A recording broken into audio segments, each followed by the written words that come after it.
County Report this week. I'm Lorna Virgili. Thank you for joining us. We start the show in Annapolis. The Maryland General Assembly ended this year's session with unfinished business as legislators failed to approve a state budget for the coming year and an income tax increase to help pay for it. Susan Kennedy was in Annapolis for the final day. Susan? Lorna, the 90-day General Assembly session is coming to a close with lots of items yet to be decided, most importantly, the budget. But in the end, legislators failed to reach an agreement on a package of tax bills. It's the first time since 1992 that the legislature has not completed its work on the budget during the 90 days. Thank you. Now it's up to Governor Martin O'Malley whether or not to call for a special session to allow them to take up a plan to increase income taxes to avoid the most severe cuts. Aside from the budget, the governor called the session solid in other areas. It's been a very, very strong session for jobs and also the environment. The things that we were able to do in our capital budget for schools construction, for water, wastewater infrastructure, and many other things supports about 50,000 jobs in this budget. Craig Rice was in Annapolis representing the council as the final votes on outstanding issues were coming in. You know, we've had these visions of shaping our future for the county. I want to make sure that the decisions that they're making are in line with those. Montgomery County legislators worked diligently throughout the session to soften the blow of the shift of teacher pension costs back to the county, as well as changes in the maintenance of effort law. We are going to be doing some version of a switch of the teachers' pensions. Breaks my heart because it's one of the few areas where Montgomery County actually gets a pretty fair deal. But this maintenance of effort, we want to continue. We want it to be good, but it will have to be readjusted because right now in the present economic climate, we cannot continue where we were a few years ago. The legislature also voted to double the flush fee. The tax is used to fund a Chesapeake Bay restoration fund. However, the gas tax proposal was put on the back burner, but lawmakers say the idea is not completely dead. Yeah, I mean, the bottom line is we do need to find revenue to meet our transportation needs, and particularly in Montgomery County, my constituents recognize that we've got the worst traffic gridlock in the country. But for many in Annapolis, the highlight of the session came early when the legislature passed the Marriage Equality Act. But we're deciding here in Maryland that when you walk through the courthouse door with a state-granted marriage license that gives state-granted protections, that every family deserves to be protected equally under the law. I'm Susan Kennedy for County Report This Week. A pedestrian enforcement campaign took place in one of the county's busiest intersections. Pedestrians were informed on how to properly utilize crosswalks and warned about possible citations. This is one of the county's most congested intersections and one that has proven to be deadly. The corner of Randolph Road and Veers Mill Road was targeted by county officials to conduct an educational campaign, since this is the area with one of the highest pedestrian collision incidents in the entire county. This section right here on Randolph and Veers Mill Road has been particularly troubling for us because so many people have been crossing mid-block, and that's where people have been hit and even killed. You'll notice that we put some fences on the medians here in Randolph, which the good news is it's been hugely effective in reducing that activity. We're going to be targeting efforts here on Veers Mill Road over the coming weeks. And in fact, we're going to be doing education, and we're going to be putting curb markers down, telling people don't cross mid-block, go to the crosswalk, go to the pedestrian signals, and that'll be a safe place to cross, and you won't be hit and you won't be hurt there. The fences along Randolph Road have helped preventing mid-street crossings, but the area has high traffic and pedestrian activity due to the many shops, bus stops, and nearby neighborhoods. Pedestrian violations still occur, and the campaign is meant to prevent serious accidents. Today is more about education. We want to get the word out that there is going to be, repercussions as far as legally, but also just, the biggest repercussion is losing your life, But most of this is education. We're giving out brochures, handing out flyers. Okay, this is a safe way to do it. This is how we'd like you to do it. If you do it unsafely, then you can be charged. And those charges or tickets can start at $40 and go all the way up to $500. Oh, I didn't know that it would be that much to just jaywalk. I didn't think it was that big of a deal. But normally in this intersection, I don't. I usually use the crosswalk here. Between 2004 and 2008, a total of 123 crashes occurred in this area. 13 of them involved pedestrians. Part of the safety campaign is to reiterate the use of marked crosswalks. There will be a brand new tennis center at the South Germantown Recreational Park. Executive Leggett participated in the groundbreaking ceremony to the county's upcoming Tennisplex facility. The center will feature 8 indoor courts and 4 outdoor courts with lights. The Tennisplex will open this fall.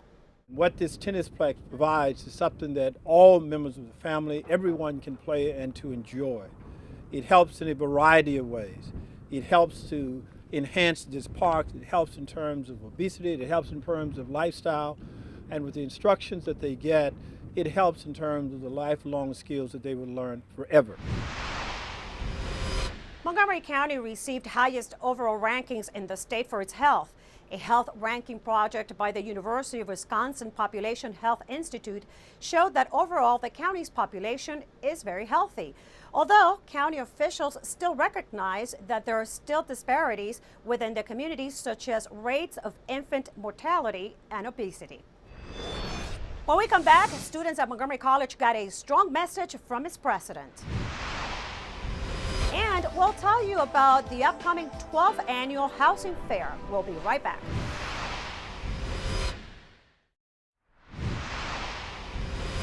Welcome back to County Report this week. I'm Lorna Virgili. Montgomery College recently aired the State of the College Address, which focused on finding truth in the student experience. Montgomery College President Dr. Darian Pollard delivered her first State of the College Address on Wednesday, April 11th. This format is certainly something different for me. It is certainly different for the college in a lot of ways. We're wanting this to be a flexible experience, something that's relevant to our employees, to our students. It allows us to be able to be where everyone is and to meet them where they are, while at the same time providing an interactive opportunity by the time this is over. Finding truth in the student experience was the focus of Dr. Pollard's presentation. I would offer to you that we need to be in their faces. It's a phrase that I often use when I was growing up. They would get in your face. So I say get in your face and help those students understand the realities that they need, but also how to connect them to services that are essential to their success.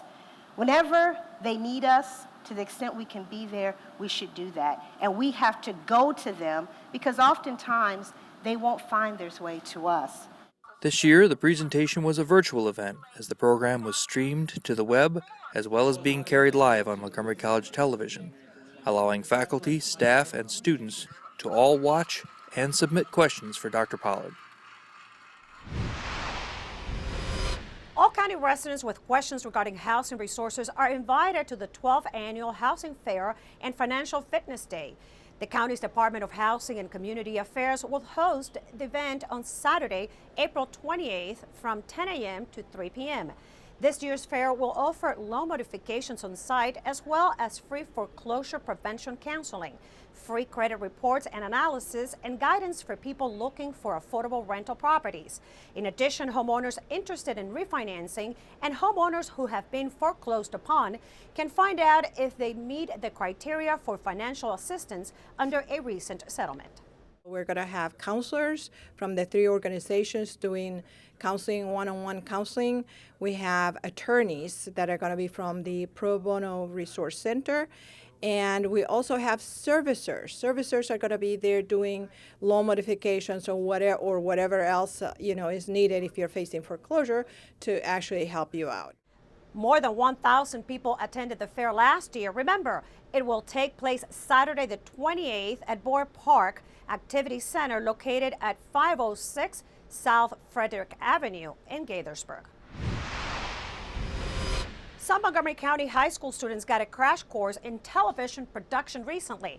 In the end, these students found out that television, it's a little more than lights, camera, and action. Kathy Weinberg is the teen service librarian at the Bethesda Library. Her high school students had an idea to create some type of a public service announcement video that would convey to the public that libraries are still very important to teens in particular, but to the community at large.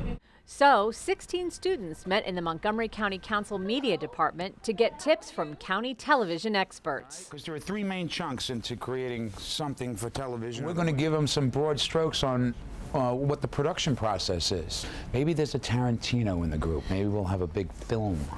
I'm going to start with the pre-production part of the whole seminar. Take out this storyboard right here.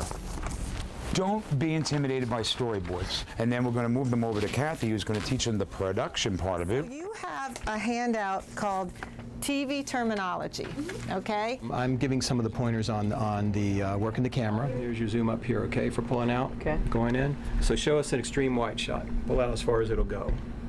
And some tips on three-point lighting, called your key light, which is exactly that, which is your main light. And Lauren here, of course, he's the guru of post-production. And the program I'm using is Final Cut Pro.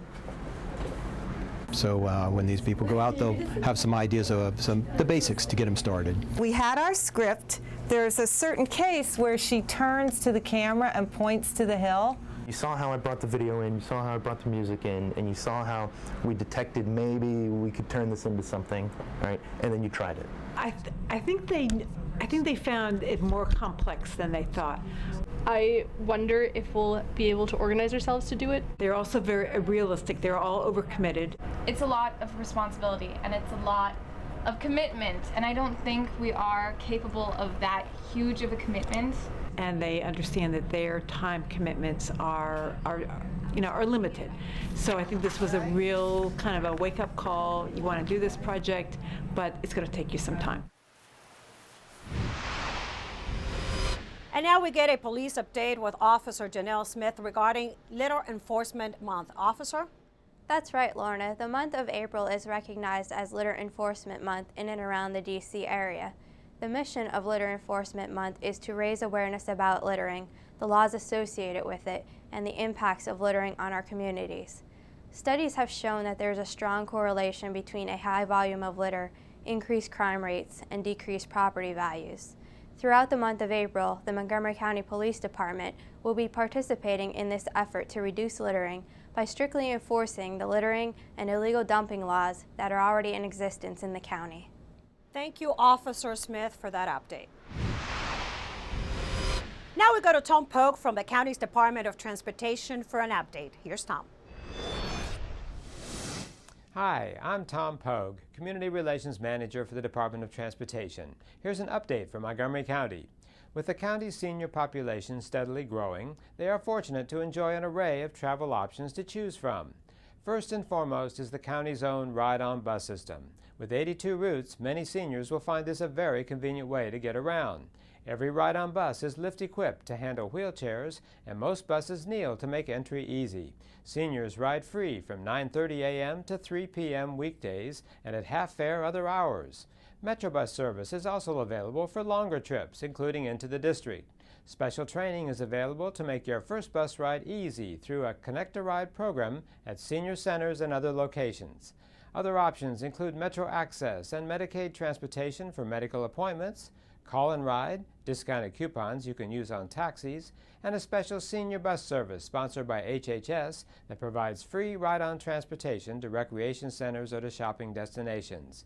The at-a-glance reference guide for seniors lists participating organizations and phone numbers, or go to our website at montgomerycountymd.gov. We're working to keep you moving. For Metro commuters, starting on April 16th, the new Glenmont Garage will be opened. After several months of construction, the new garage has 6 levels and 1,200 additional parking spaces, bringing the total number of parking spaces at Glenmont to 3,000. When we come back, some high school students go back in time on the radio. And some county residents got to preview a documentary about life during segregation. We'll be back.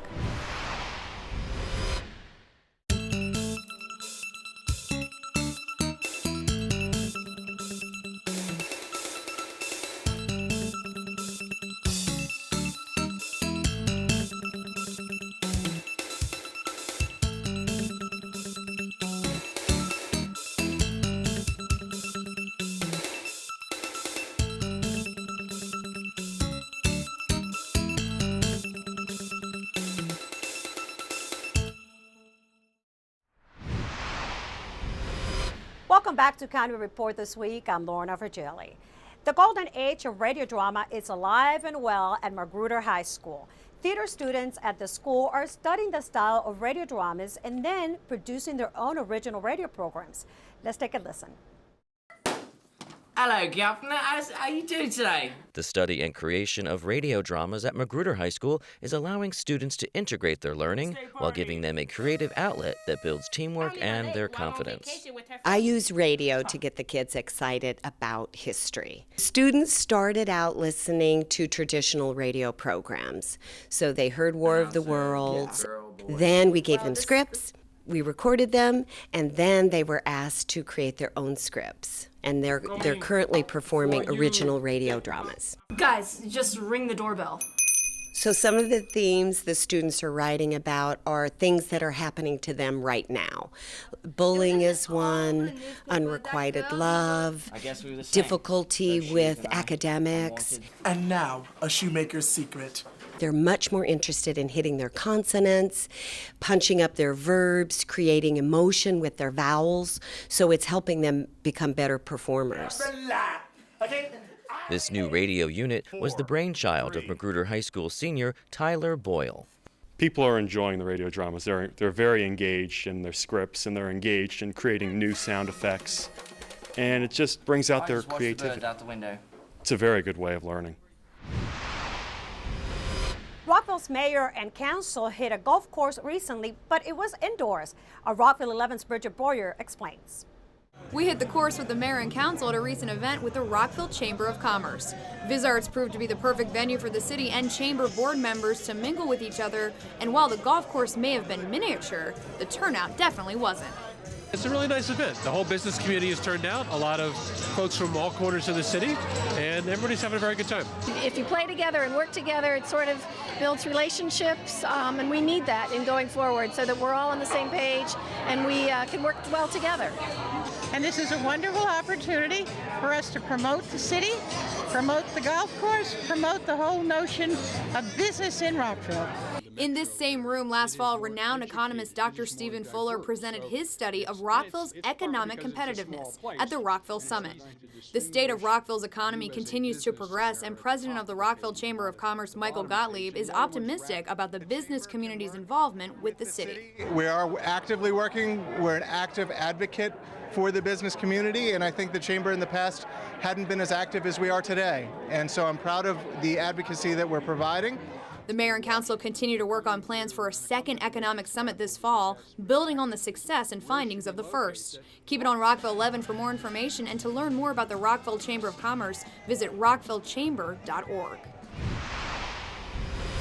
Some Sandy Spring residents recently got a chance to view a documentary about life during segregation. The Sandy Spring Museum was host to a recent public showing of the documentary Sandy Spring, Unity in the Time of Segregation. The program was produced by Montgomery College television producer-director Dan Rankin and centers on the Ross Body Community Center and the Sandy Spring residents who share their stories of growing up in Sandy Spring during an era of segregation. It was, I guess, because Brown Hill Brook Road and Chandler Mill Road, it was all black.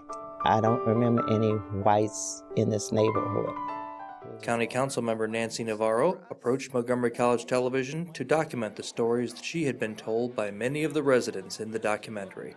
This has been an amazing labor of love, and I think it's something that's been overdue for quite a while. We wanted to make sure that the story was heard, and not just from a book, something you could read, but we wanted to get it straight from the horse's mouth.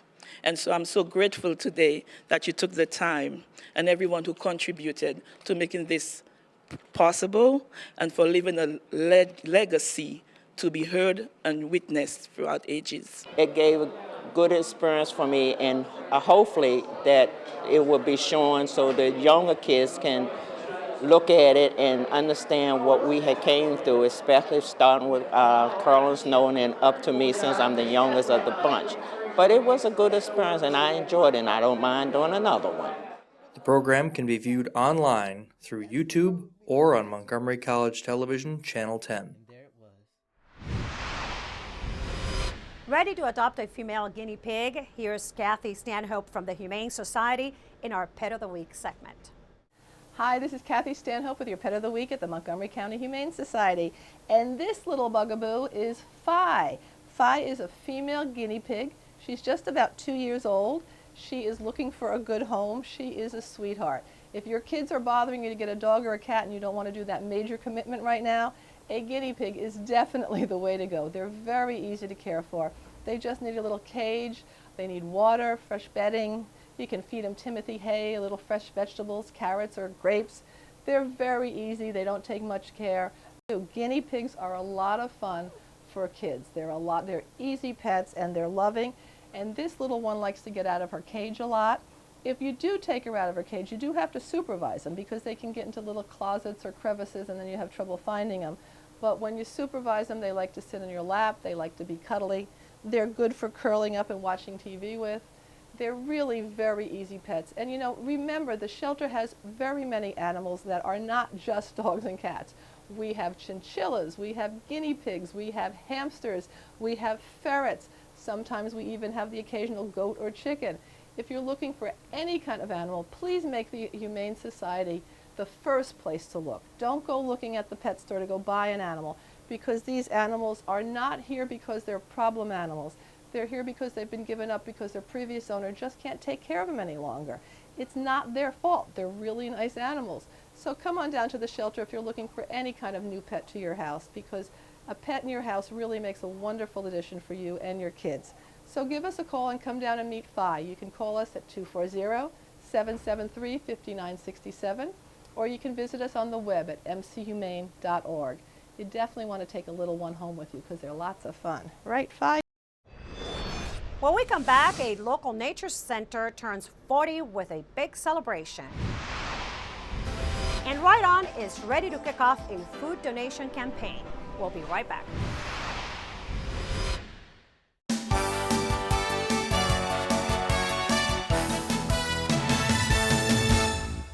MC's Students and Free Enterprise team has won their 6th regional title in Baltimore and now heads to Kansas City for the national championships.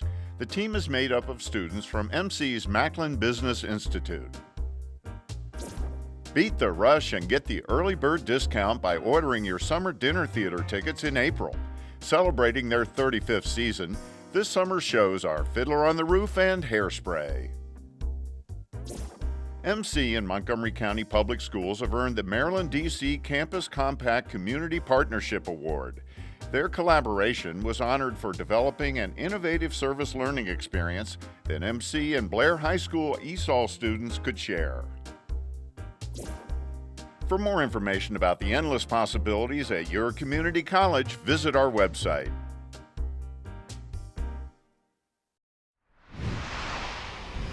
Welcome back to County Report this week. I'm Lorna Virgili. Hundreds of people turn out for the 40th anniversary of Meadowside Nature Center. The Nature Center hosts the county's only live raptor educational program where visitors can get up close to owls, hawks, and an American bald eagle. Sonia Burke reports. All right, here he comes now. Duke is the newest member at the Meadowside Nature Center, and this red-tailed hawk made his first big public appearance at the 40th anniversary celebration. This is a red-tailed hawk. Duke gets his name from his bright red tail. The handsome hawk, known as a raptor, or bird of prey, with his keen eyesight, sharp talons, and big beak, is also a meat eater who likes to eat other animals. And today's diet is mice. Okay, there goes a foot. As his handler introduced him to the crowd, Duke displayed a bit of nerves as he tried to fly away. But he can't, because he's injured, like the other raptors at the Nature Center. Nina James of Washington, D.C. was one of hundreds of kids who visited the Nature Center on this special day. Did you see a hawk today? Mm-hmm. Tell me about it. Well, it didn't fly, but it looked like it was going to fly because its wings were opening. Established in 1972, Meadowside Nature Center is the only live raptor-based educational facility in Montgomery County. Without the ability to fly and hunt, the 6 birds at the center might otherwise die in the wild. So instead, they've given up their freedom for what some might call is a higher calling. These are all birds that are permanently injured and non-releasable, so they would not survive on their own in the wild. Although the birds are the signature attraction, there's another popular reason to visit Meadowside. I would have to say our cave, which is really funny. We have a replica of a cave inside our exhibit area, and the kids just love it. It's a nice dark space for them to crawl into and then let their imaginations run away. I've been working in parks for many, many years myself. I love all the parks. I don't have a favorite, but I like the cave. With 8 miles of hiking trails, a pioneer cabin, the cave, and live animal exhibits, you could easily spend an entire day here. It's a great way to educate the kids and really learn more about nature and preservation. I think it's just a wonderful activity. At the Meadowside Nature Center, with Otis the Owl, I'm Sonia Burke reporting. And we continue enjoying nature. Now our friends at Brookside Gardens are going to show us how to prune a very special flowering plant. Hi, I'm Phil Normandy, Plant Collections Manager here at Brookside Gardens in Wheaton. I'm standing next to one of our lovely clematis displays here in the parking lot at Brookside. Clematis vines are notorious for being finicky, but as you can see, they do grow well here. The secret seems to be having the roots cool and in the shade, with the heads of the plants in the sun. They also must have perfect drainage, including in the winter. So if you have an area that does get soggy, they're not going to succeed. You do have to provide them a certain amount of support. As you can see, we have attached wires to the light poles for them to climb on, but they can also cascade over rocks and shrubbery, as a matter of fact. You'll notice there's some dieback in this plant. That's the thing that disappoints most people. That's called clematis wilt. It is rarely lethal. As you can see, we have it here and it's starting to grow out of it. All you must do is prune out the dead parts. The other thing about clematis that people get confused about in the books is when to prune them. Just prune off the scraggly parts in late spring and don't worry about when the thing blooms. It will perform beautifully. The public is invited to attend the annual Disability Resource Fair to learn more about programs and services for children and adults with disabilities. More than 50 organizations and businesses will share information about recreation, employment, and other support services for individuals with disabilities and their families. The fair is free and will be held on Saturday, May 19th at the Silver Spring Civic Building, located at One Veterans Plaza in downtown Silver Spring. And we would like to remind you again that you can ride for free and ride on buses and help feed the hungry in our community. Passengers in Montgomery receive free bus rides by donating canned or non-perishable food during Ride-On's annual food drive from Sunday, April 22nd through Saturday, April 28th. Food collected goes to Mana Food Center, which feeds 3,000 families a month. During the Give and Ride promotion, food collection bags will be placed near the fare boxes on all Ride-On buses. Those who do not ride the bus but wish to donate food can participate by giving their donations to a bus operator at any Ride-On bus stop. And with that, we close this edition. Join us at this time every week for a look at what's going on inside Montgomery County. I'm Lorna Virgili. Thank you for watching.